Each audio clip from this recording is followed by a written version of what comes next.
வானொலியில் நீங்கள் கேட்டு மகிழ்ந்த தென்கட்சி கோ சுவாமிநாதன் ஐயா அவர்களின் இன்றொரு தகவல் தொகுப்பினை கேட்டு மகிழுங்கள். ஒருத்தர் அவசரமாக போய்கிட்டு இருந்தார்.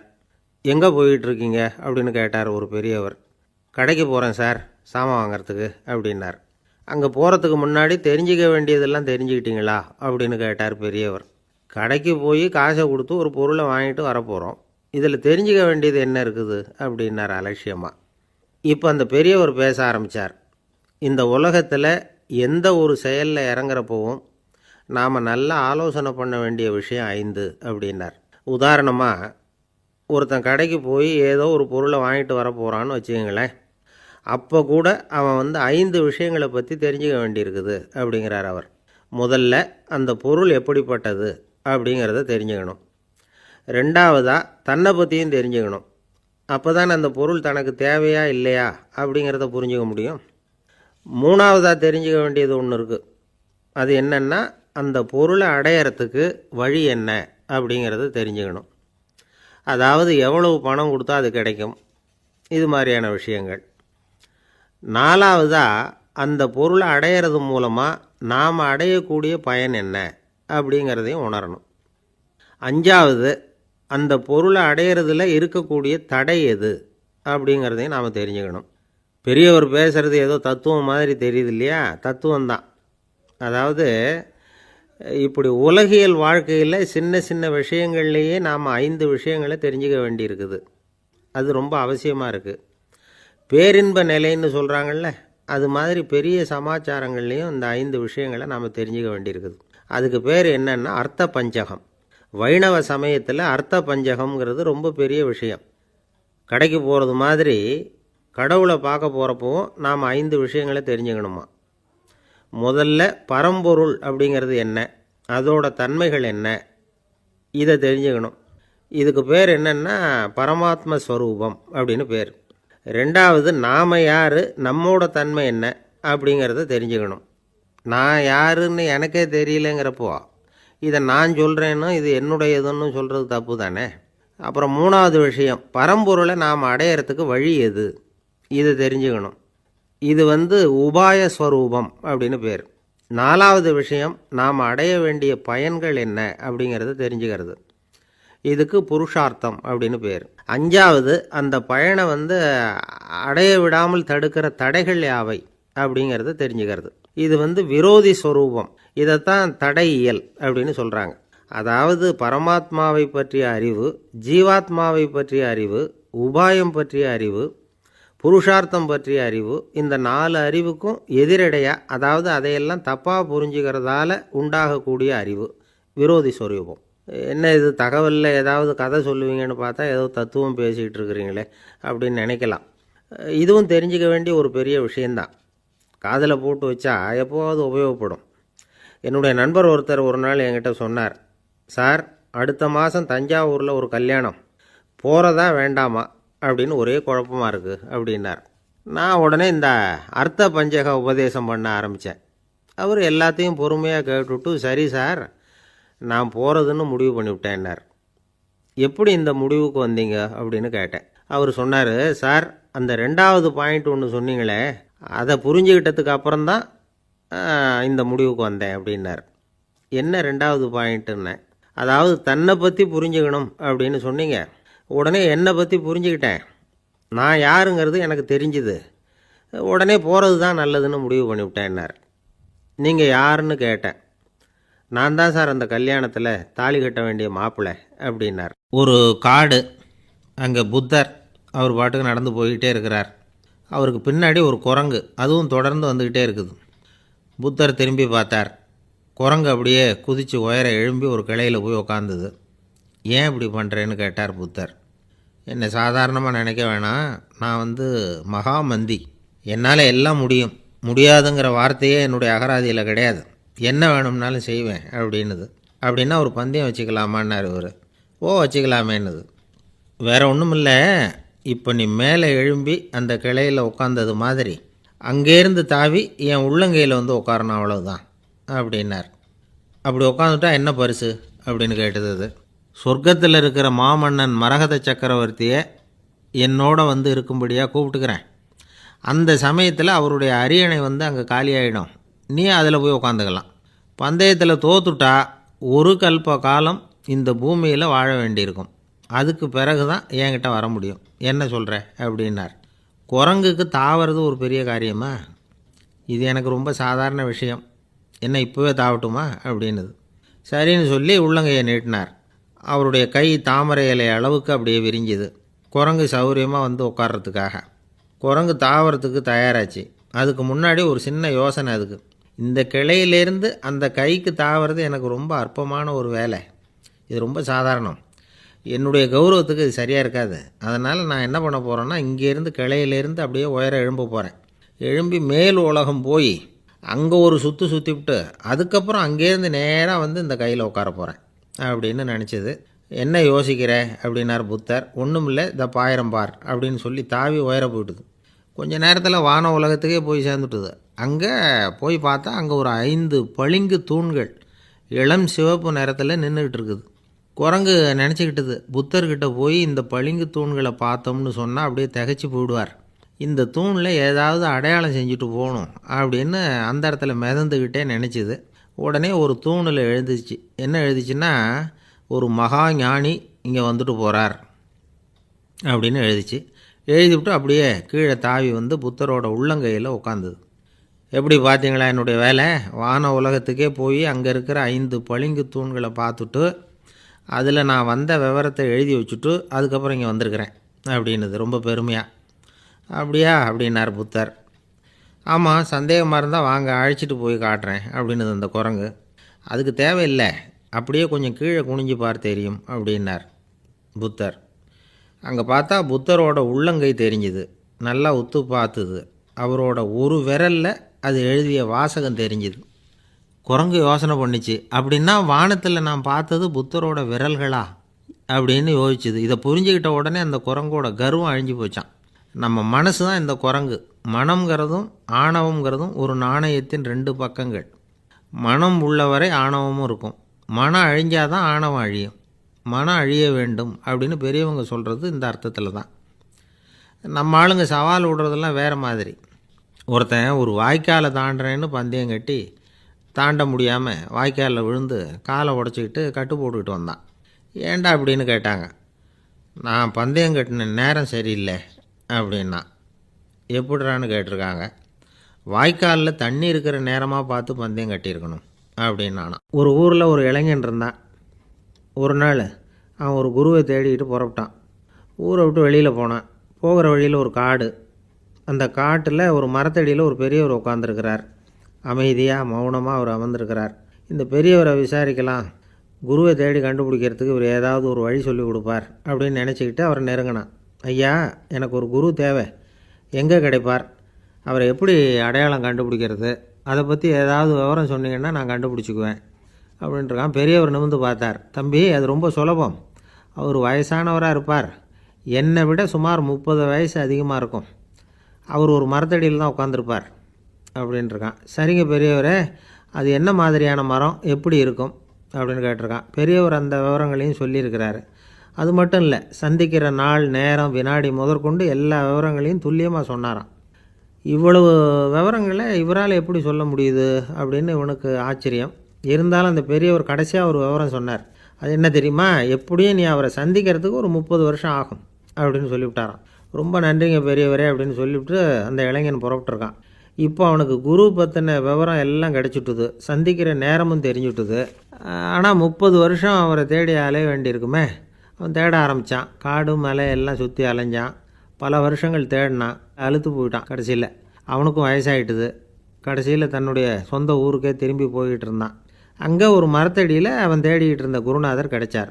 யார் அவருன்னா, 30 வருஷத்துக்கு முன்னாடி வழி சொல்லி கொடுத்தாருல அதே பெரியவர்.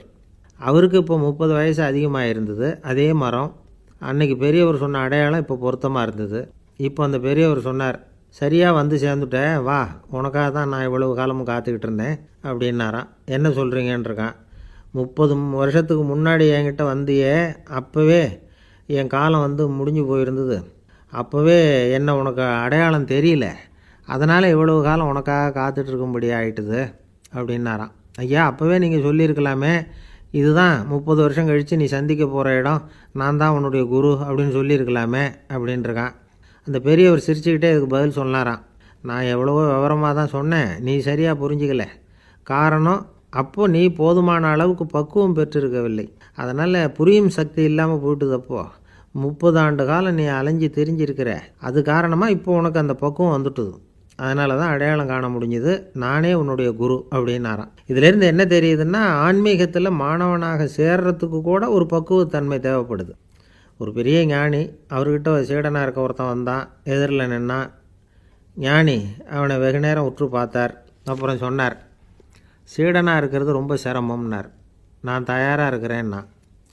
அது இன்னமும் சிரமமாச்சே, இங்கே குருவாக இருக்கிறது மட்டுமே சுலபம் அப்படின்னாராம். அப்படின்னா நான் குருவாகவே ஆகிடுறேன் அப்படின்னானா. இது போலவே இந்த காலத்தில் கதை ஒன்று உண்டு. ஒரு பள்ளிக்கூடத்தில் வகுப்பு ஆசிரியர் மாணவனை திட்டிக்கிட்டு இருந்தார். டேய், நீ 100க்கு 10 மார்க்கு தான் வாங்கிக்கிட்டு இருக்க. இவ்வளவு மோசமாக நீ படித்தா கடைசியில் மாடு மேய்க்கிறது கூட லாய்க்கு இல்லாதவனா ஆகிடுவேன். அதுக்கப்புறம் என்ன செய்ய போகிற அப்படின்னாராம். பையன் தலையை சொரிஞ்சிக்கிட்டே சொன்னானா, சார் அப்படின்னா ஒன்று செய்கிறேன் அப்படின்னானா. இவர் கேட்டிருக்கார், என்ன செய்ய போகிறேன்னு.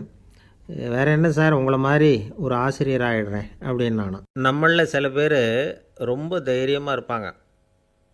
நாம் கூட சொல்கிறது உண்டு, அந்த ஆளுகிட்ட வர்றதுக்கு யமன் கூட பயப்படுவான் அப்படின்னு சொல்கிறது உண்டு.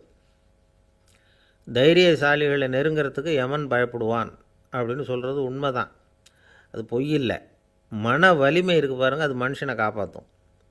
இது மருத்துவ ரீதியான உண்மை. உடல் கோளாறுகள் மன ஆரோக்கியத்தை பாதிக்கும்.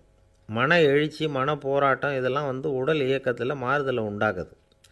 சில வகையான நோய்களுக்கும் மனசுக்கும் இருக்கிற சம்பந்தம் என்னங்கிறத பற்றியெல்லாம் இப்போ ஆராய்ச்சி பண்ணுறாங்க.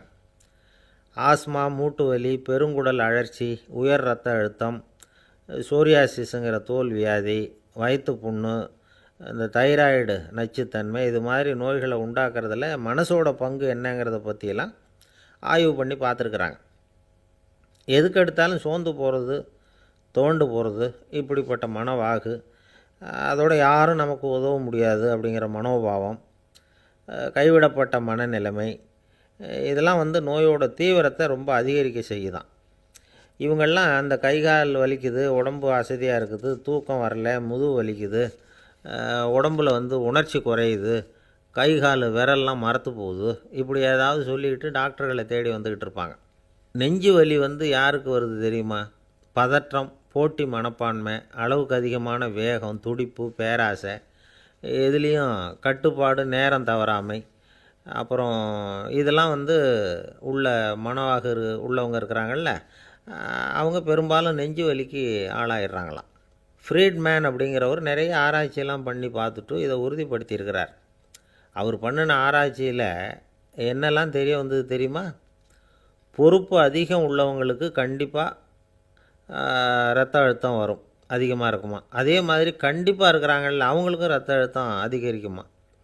இரத்த அழுத்தம் தனக்கு அதிகமாக இருக்குங்கிறத தெரிஞ்சுக்கிட்டவங்க தலைவலி, மயக்கம், இந்த தலை சுத்தல், அசதி, இது மாதிரியான உணர்வுகளை அவங்களுக்கு வந்துடும், அது மாதிரி உணர்வு.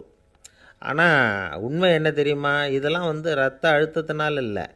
இரத்த அழுத்தம் கட்டுப்பாட்டுக்குள்ளே இருந்தால் கூட இவங்க இப்படி நினைக்கிறாங்களாம். இதுக்கு காரணம் மனசு தான் அப்படிங்கிறார் அவர். சில பேர் எப்படி தெரியுமா?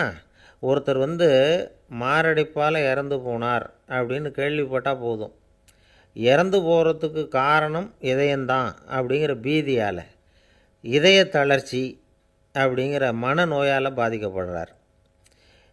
இவங்கெல்லாம் அடிக்கடி தங்களுடைய இதய பகுதியை தொட்டு பார்த்துக்குவாங்க, நாடியை பிடிச்சி பார்த்துக்குவாங்க.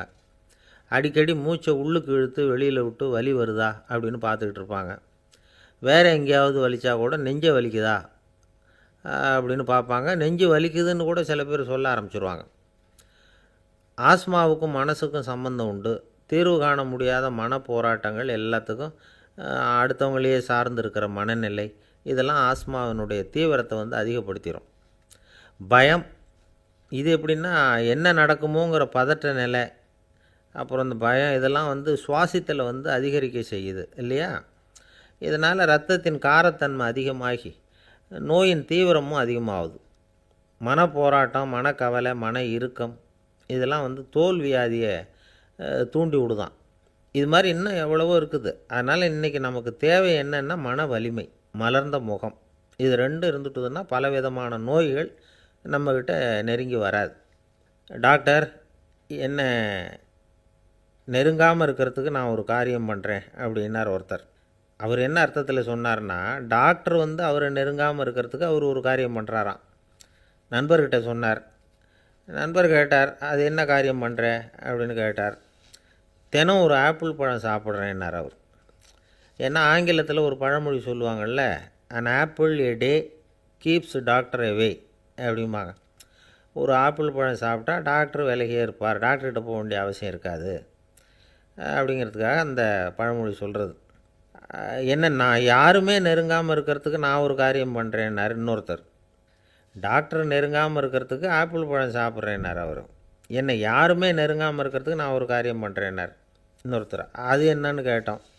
தினம் ஒரு பூண்டு சாப்பிட்றேன்னார். ஏ கார்லிக் எ டே கீப்ஸ் எவ்ரிபடி அவே அப்படின்னு அதுக்கு ஒரு புது விளக்கமும் கொடுத்தார். ஒரு ராஜா ஊரெல்லாம் சுற்றி பார்த்துட்டு வரலாம்னு ஒரு நாள் புறப்பட்டு போனார். ஒரு இடத்துல தறி நெசவு வேலை ரொம்ப மும்முரமாக நடந்துக்கிட்டு இருந்தது. ஒரு பெரியவர் தறியால் நெசவு வேலை செஞ்சுக்கிட்டு இருந்தார். பக்கத்தில் ஒரு அழகான பொண்ணு உட்காந்து நூலை சுற்றிக்கிட்டு இருக்குது. ராஜா அந்த பெரியவரை பார்த்து யார் இந்த பொண்ணுன்னு விசாரித்தார். ராஜா அப்படி கேட்டதும் அவருக்கு ரொம்ப பெருமையாக போயிட்டுது. ஏன்னா உட்காந்துருந்தது அவரோட மகள். அரசே, இது என்னுடைய மகள். இவ வேகமாக நூல் தெரிக்கக்கூடியவள். வைக்கோலை எடுத்து இவ தெரிச்சா கூட அது எல்லாம் பவுனிழையாக வெளியில் வரும் அப்படின்னு ஒரு ராசி இவளுக்கு அப்படின்னு ரொம்ப பெருமையாக ராஜா கிட்ட சொன்னார். ராஜா இதை கேட்டதும் அசந்துட்டார். அப்படியா, இவ்வளவு அழகும் சாமர்த்தியமும் உள்ள இந்த பொண்ணு என்னோட வரட்டுமே, இவளை என் மருமகளாக ஆக்கிக்கிறேன் அப்படின்னார் ராஜா. அந்த பெரியவருக்கு ஒன்றும் புரியல. ஏதோ கொஞ்சம் பெருமையாக சொல்ல போக அது இப்படி ஆயிட்டுதே அப்படின்னு கவலைப்பட்டார். இருந்தாலும் ராஜா பேச்ச தட்ட முடியுமா, மகளை அனுப்பி வச்சுட்டார். ராஜா அந்த பொண்ணை அரண்மனைக்கு அழைச்சிட்டு வந்தார். அங்கே ஒரு அறையில் வச்சு பூட்டி விட்டார். அந்த ரூமு நிறைய வைக்கோலை கொண்டாந்து போட்டு அடைச்சாங்க. 3 ராட்டைகள் வேறு வச்சுருந்தாங்க. நாளைக்கு பொழுது விடியறதுக்குள்ளே நீ இந்த வைக்கோலையெல்லாம் தங்க இழைகளாக மாற்றி காட்டணும். நாளைக்கு காலம்புறம் வந்து நான் இந்த அறை கதவை திறப்பேன். உன் தகப்பன் சொன்னது மாதிரி எல்லாம் தங்கமாக மாறி இருக்கணும், இல்லைன்னா நீ உயிர் தப்ப முடியாது அப்படின்னு உத்தரவு போட்டார். பாவம் அந்த பொண்ணு என்ன பண்ணும், பகல் பூரா அழுதுகிட்டே உட்காந்துருக்குது. ராத்திரி பூராவும் தூக்கம் வரல. மறுநாள் அதிகாலை நேரத்தில் யாரோ கதவை தட்டுற சத்தம் கேட்டுது. பயந்துக்கிட்டே கதவை திறக்கிறா. திறந்து பார்த்தா வெளியில் 3 அவலட்சணமான பெண்கள். ஒருத்திக்கு வந்து கால் அகலமாக முறை மாதிரி இருக்குது, இன்னொருத்திக்கு கட்டை விரல் கரண்டி மாதிரி பெருசாக இருக்குது, 3ஆவது பொண்ணுக்கு உதடு தடித்து ரப்பர் மாதிரி தொங்கிக்கிட்டு இருக்கு. யார் நீங்கள், உங்களுக்கு என்ன வேணும் அப்படின்னு கேட்குது இந்த பொண்ணு. நாங்கள் உங்களுக்கு உதவி செய்கிறதுக்கு தான் வந்திருக்குறோம் அப்படின்னு சொல்லி உள்ளே வந்தாங்க. உட்காந்தாங்க. கொஞ்ச நேரத்துக்குள்ளே உள்ளே இருந்த வைக்கோலையெல்லாம் தங்க இழைகளாக மாற்றி கொடுத்துட்டு போயிட்டாங்க. காலையில் ராஜா வந்தார், பார்த்தார். ஆகா பேஷுனார். இன்னும் கொஞ்சம் வைக்கோலை கொண்டாந்து அந்த ரூமில் போட சொன்னார். இந்த வைக்கோலையும் இன்றைக்கி தங்கமாக மாற்றிவிடு, நாளைக்கு மறுநாள் உனக்கும் இளவரசனுக்கும் கல்யாணம்னு சொல்லிவிட்டார். இன்றைக்கி ராத்திரி அந்த 3 பொண்ணுங்களும் வந்தாங்க. வைக்கோலை பொண்ணு இழைகளாக மாற்றினாங்க, புறப்பட்டாங்க. இந்த பொண்ணு அவங்க காலில் விழுந்து வணங்கினா. என் உசுரை காப்பாற்றினீங்க, உங்களுக்கு நான் என்ன கைமாறு செய்ய போகிறேன் அப்படின்னா. பயப்படாத, நீ விரும்பினா எங்களுக்கு ஒரு உதவி செய்யலாம். உன்னுடைய கல்யாணத்துக்கு நாங்கள் 3 பேரும் வரோம். நீ எங்களை வந்து வரவேற்று ராஜாக்கிட்டேயும் இளவரசர்கிட்டையும் நாங்கள் வந்து உன்னோட பெரியப்பா பொண்ணுங்கன்னு சொல்லி அறிமுகப்படுத்தி வை, நாங்கள் விருந்து சாப்பிட்டுட்டு போயிடுறோம் அப்படின்னாங்க. ரொம்பவும் சந்தோஷமாக சரின்னு ஒத்துக்கிட்டா. கல்யாண நாள் வந்தது. கல்யாணம் ரொம்ப கோலாகலமாக நடந்துக்கிட்டு இருக்கு. எல்லா தேசத்து ராஜா ராணிகளும் வந்துக்கிட்டு இருக்கிறாங்க. அந்த 3 அவலட்சணமான பொண்ணுங்களும் வந்து சேர்ந்தாங்க. யார் இவங்கன்னு கேட்டார் ராஜா. என் பெரியப்பா பொண்ணுங்க அப்படின்னா அந்த பொண்ணு. காலும் உதடும் கட்டை விரலும் ஏன் இப்படி உங்களுக்கு அவலட்சணம் ஆயிட்டுது அப்படின்னு கேட்டார். அதுக்கு அந்த பொண்ணுங்க பதில் சொன்னாங்க. என்ன செய்கிறது, ஓயாமல் வைக்கோலை நூற்று ஒருத்தியோட கட்டை விரல் அப்படி கரண்டி மாதிரி ஆயிட்டுது, நாக்கில் தொட்டு தொட்டு திரிச்சதுனால ஒருத்தியோட உதடு அப்படி ஆயிட்டுது, காலால் கட்டையை அழுத்தி அழுத்தி தறி போட்டதுனால இன்னொருத்தையோட கால் அப்படி ஆயிட்டுது. உங்கள் மருமகளாக வந்திருக்கிற இந்த பொண்ணு அந்த 3ஐயுமே செய்ய தெரிஞ்சவ தான். என்ன ஆக போதோ இன்னும் கொஞ்ச நாளில் அப்படின்னாங்க. அவ்வளவுதான். ராஜா பயந்துட்டார். அம்மா, இன்னையிலேருந்து நீ இளவரசனின் மனைவி. நீ எப்பவும் அழகாக இருக்கணும், அதனால் நீ இனிமேல் வைக்கோலை திரிக்கவே கூடாது அப்படின்னு உத்தரவு போட்டார்.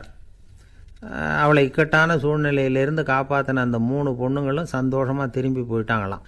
சுவாமி சின்மயானந்தர் இந்த கதையை சொல்லியிருக்கிறார். தன்னலம் மறந்து சுயலாபத்தை தியாகம் செய்கிறது வைக்கோல்லேருந்து தங்க இழையை நூக்கிறது மாதிரி அப்படிங்கிறார் அவர். அது இருக்கட்டும், இப்போ நம்ம கதைக்கு வருவோம். ஒரு ராஜா தன்னோட மகனுக்கு சுயவரம் நடத்தினார். எல்லா தேசத்திலிருந்தும் ராஜகுமாரர்கள் வந்திருந்தாங்க. ராஜகுமாரியை கல்யாணம் பண்ணிக்கலாம்ங்கிற ஆசையில் சுயம்பர மண்டபத்திலேருந்து எல்லா ராஜகுமாரர்களும் அலறி அடிச்சுக்கிட்டு வெளியில் ஓடி வந்துக்கிட்டு இருக்கிறாங்களாம். ஏன் இப்படி எல்லாரும் மிரண்டு போய் ஓடி வர்றாங்கன்னு கேட்டார் ஒருத்தர். அதுக்கு இன்னொருத்தர் விவரம் சொன்னார். ராஜகுமாரியை இன்றைக்கி தான் அவங்க நேரில் பார்த்தாங்களாம், அதுதான் அப்படி ஓடி வந்துக்கிட்டு இருக்கிறாங்க அப்படின்னார். ஒரு ஊரில் ஒரு ராஜா இருந்தார். பெரிய அரண்மனையில் தான் இருக்கிறார். எல்லா வசதியும் இருந்தது. இருந்தாலும் அவர் எல்லாரும் சொல்கிறது எப்படி தெரியுமா, பிச்சைக்கார ராஜா. அப்படி ஒரு பேர் அவருக்கு நிலச்சி போச்சு. ஜனங்களும் சரி மற்ற தேசங்களில் உள்ளவங்களும் சரி அவர் அந்த பேர் சொல்லியே குறிப்பிடுறது வழக்கமாக போட்டுது. இது அவருக்கு ரொம்ப கவலையாக போச்சு. என்ன இது, நம்மளை தேடி வர்றவங்களுக்கெல்லாம் நாம் சோறு போடுறோம், நம்ம புகழ்ந்து பாடல் ஏற்றி கொண்டு வர்ற புலவர்களுக்கெல்லாம் அவங்க எப்படி வந்தாலும் ஒருவேளை சோறு போடணுங்கிறது உத்தரவு.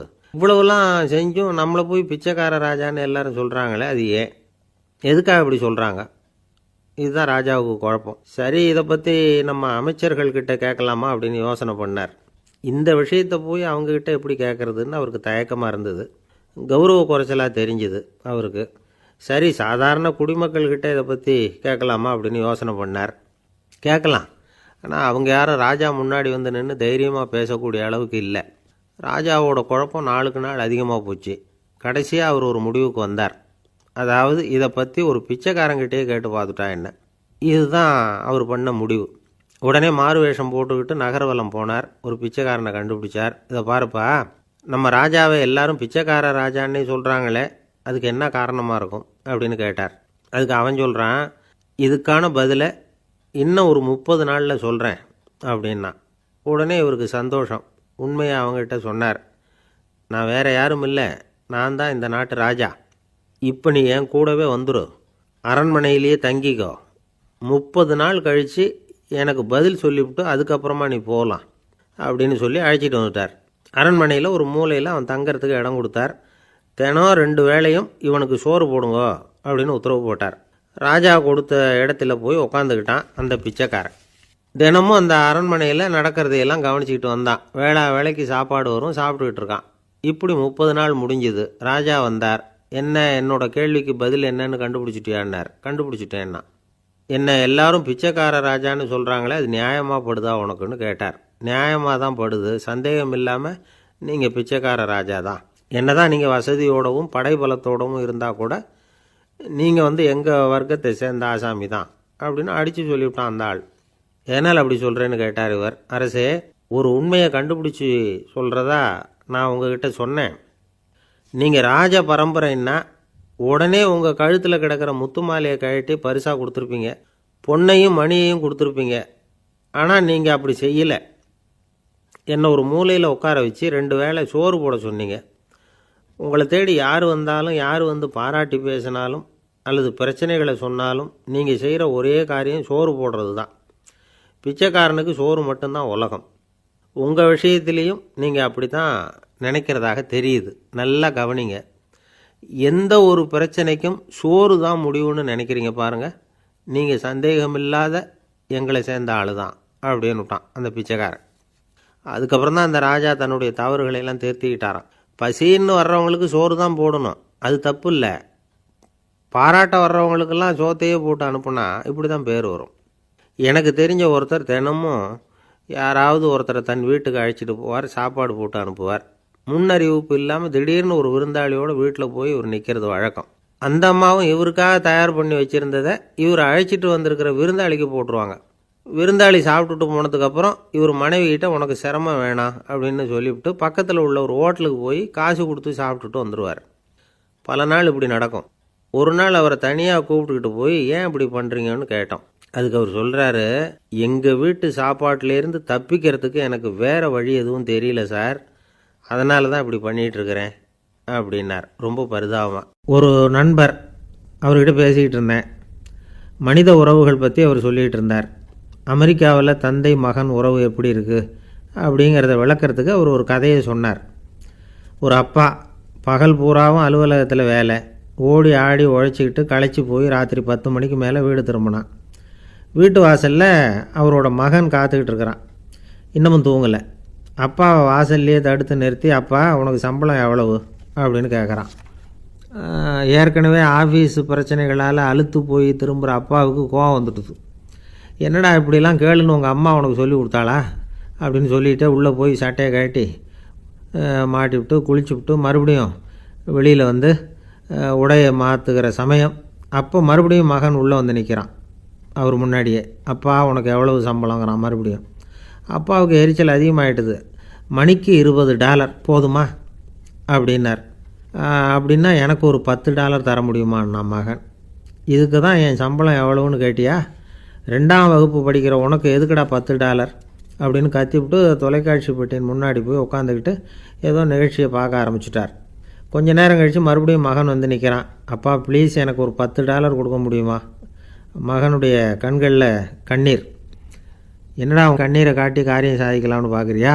ஒரு காசு கூட கொடுக்க மாட்டான் போ அப்படின்னு விரட்டி விட்டான். மகன் கண்ணீரை தொடச்சிக்கிட்டே கண்ணை தொடச்சிக்கிட்டு பேசாமல் போய் படுத்துக்கிட்டானா. கொஞ்ச நேரம் ஆச்சு. அப்பாவோட கோபம் கொஞ்சம் கொஞ்சமாக குறைஞ்சிது. பிள்ளைகிட்ட கோபமாக கத்துனது தப்பு தாங்கிறது புரிஞ்சுது அவனுக்கு. எழுந்திரிச்சு போனான், படுக்கை இறக்கி போனான். மகனை பார்த்தான்.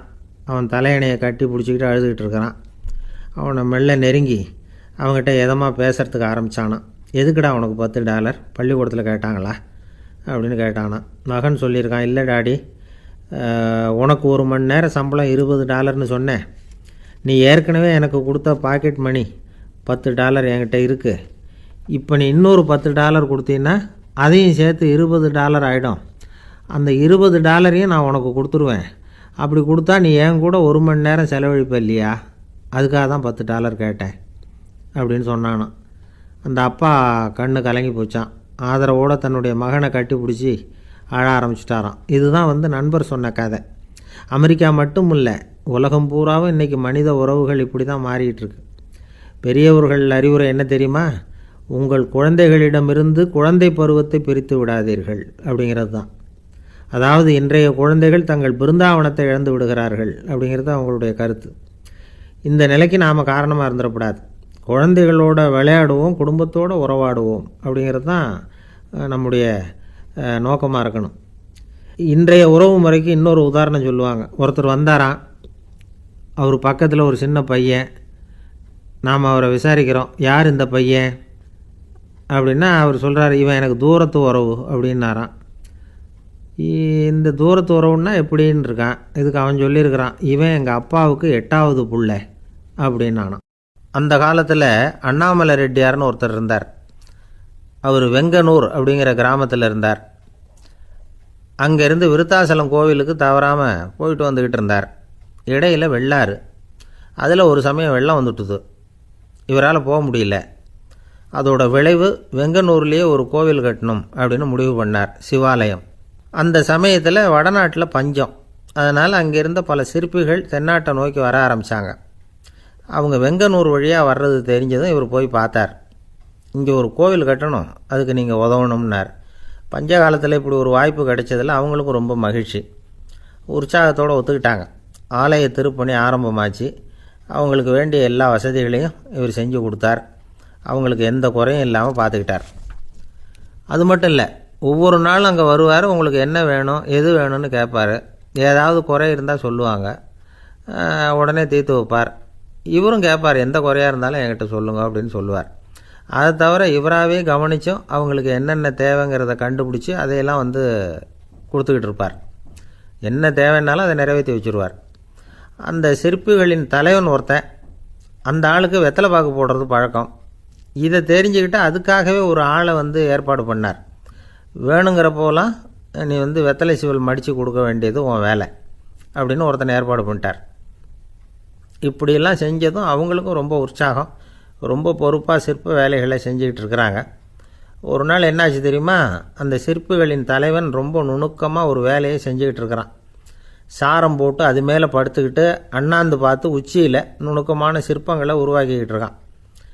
சிற்பியின் கவனம் சிதறப்படாதுங்கிறதுனால இவர் மெதுவாக சத்தம் போடாமல் கிட்ட போய் நின்று அதை கவனிச்சிக்கிட்டு இருக்கிறார். அந்த சிற்பி வழக்கம் போல் வெத்தலை பாக்குக்காக இடது கையை கீழே நீட்டினான். அந்த சமயம் பார்த்து அவருக்கு தாம்பூலம் கொடுக்குறவன் அங்கே இல்லை, எங்கேயோ போயிருக்கிறான். அண்ணாமலை ரெட்டியார் என்ன பண்ணார் தெரியுமா? தனக்காக கொடுக்கப்பட்ட தாம்பூலத்தை வாங்கி சிற்பியின் கையில் கொடுக்குறார். அவன் வாங்கி போட்டுக்கிட்டான். இது என்ன இன்னைக்கு வெத்தலை சீவல் வேறு மாதிரி இருக்குது, வாசனை தாம்பூலமாக இருக்குது அப்படின்னு யோசனை பண்ணிவிட்டு கீழே திரும்பி பார்க்குறார். பார்த்தா ரெட்டியார் மறுபடியும் சிற்பி கை நீட்டும் பொழுது கொடுக்கறதுக்காக தாம்பூலத்தை மடித்து வாங்கி வச்சுக்கிட்டு தயாராக நிற்கிறார். சிற்பிக்கு அதிர்ச்சி. உடனே பொத்துன்னு கீழே குதிச்சான். ஐயா, என்ன இது நீங்களா அப்படின்னா. இவர் சொன்னார், நான் ஒன்றும் தப்பு பண்ணலையே, உன்னுடைய கை புண்ணியம் செஞ்ச கை, கோயில் கட்டுற கை, அந்த கைக்கு தாம்பூலம் கொடுக்கறதுல என்ன தப்பு அப்படின்னாராம். ஏற்கனவே பஞ்சத்தில் அடிபட்டு வந்த எங்களை நீங்கள் ஆதரித்ததே பெரிய விஷயம். இந்த செயல் என்னை ஒரு பெரிய கடனாளி ஆக்கிவிட்டுது. ஐயா, எங்களுக்கு உணவு உடை இதை மட்டும் நீங்கள் கொடுத்தா போதும், ஊதியம்னு எதுவும் வாங்க மாட்டோம் அப்படின்னு நானும். அந்த சிற்பி எவ்வளோ வற்புறுத்தியும் எதுவும் வாங்கிக்கலையாம். இந்த செய்தியை தமிழ் தாத்தா டாக்டர் ஊவேசா சொல்லியிருக்கிறார். அந்த காலத்தில் எப்படிப்பட்டவங்கள்லாம் வாழ்ந்துருக்கிறாங்க பாருங்கள். இந்த காலத்தில் ஒருத்தர் கோவில் கட்டினார், வேலை செய்கிற எல்லாருக்கும் சாப்பாடு போடுவார். சிற்ப வேலை செஞ்சுட்டு சாப்பிட வர்ற ஒவ்வொருத்தர் கையையும் அன்பாக பிடிச்சி முத்தம் கொடுத்து உள்ளே அனுப்புவார். அந்த கைகளுக்கு நீங்கள் கொடுக்குற மரியாதையாது அப்படின்னு கேட்டாங்க. அது இல்லைங்க, ஏற்கனவே முதல் பந்தியில் சாப்பிட வந்தவன் மறுபடியும் வர்றானான்னு கண்டுபிடிக்கிறதுக்காக கையை பிடிச்சி மோந்து பார்க்குறேன் அப்படின்னாராம் அவர்.